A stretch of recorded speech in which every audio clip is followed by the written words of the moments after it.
रामानंद गांव के एक बड़े जमींदार थे। उनके दो बेटे थे, श्याम सुंदर बड़ा बेटा और सुरेश छोटा बेटा। दोनों भाइयों में बहुत प्यार था। वे एक ही घर में एक साथ रहते थे और घर में सदा शांति और खुशी बनी रहती थी।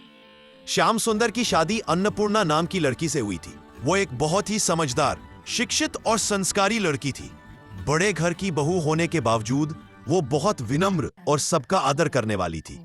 वो घर के सब काम संभालती थी और दोनों भाइयों में हमेशा प्रेम बनाए रखती थी। कुछ सालों बाद छोटे भाई सुरेश की शादी भी हो गई। उसकी पत्नी का नाम था ललिता। ललिता रूपवती थी, लेकिन स्वभाव में थोड़ा अहंकार था। वो अमीर घर की बेटी थी और उसे लगता था कि उसे किसी के सामने झुकने की जरूरत नहीं है। धीरे धीरे ललिता को यह अच्छा नहीं लगने लगा कि घर में हर बात बड़ी बहू अन्नपूर्णा से पूछी जाती है। उसे लगा कि उसे भी घर में अधिकार मिलना चाहिए। एक दिन किसी छोटी सी बात पर दोनों बहुओं में कहासुनी हो गई। ललिता ने गुस्से में कहा कि अब वो इस घर में नहीं रहेगी। सुरेश भी अपनी पत्नी के पक्ष में था, इसलिए वो अपने हिस्से की जमीन लेकर अलग घर बनाने लगा। घर का माहौल बिगड़ गया। रामानंद जी बहुत दुखी हुए।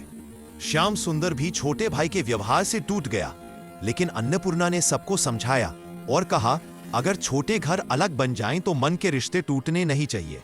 समय बीतता गया। एक दिन गांव में महामारी फैल गई। सुरेश बहुत बीमार पड़ गया। खबर सुनकर अन्नपूर्णा अपने जेठानी धर्म का फर्ज निभाते हुए दौड़ी चली आई।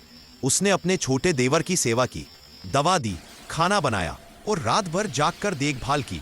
अन्नपूर्णा के प्रेम और सेवा से सुरेश की जान बच गई। ललिता को अपनी गलती का एहसास हुआ। उसने अन्नपूर्णा के पैर पकड़ लिए और रोते हुए कहा, दीदी मुझे माफ कर दो, मैं अपने अहंकार में अंधी हो गई थी। श्याम सुंदर और सुरेश दोनों भाई फिर से एक हो गए। घर में पहले जैसी शांति और प्रेम लौट आया।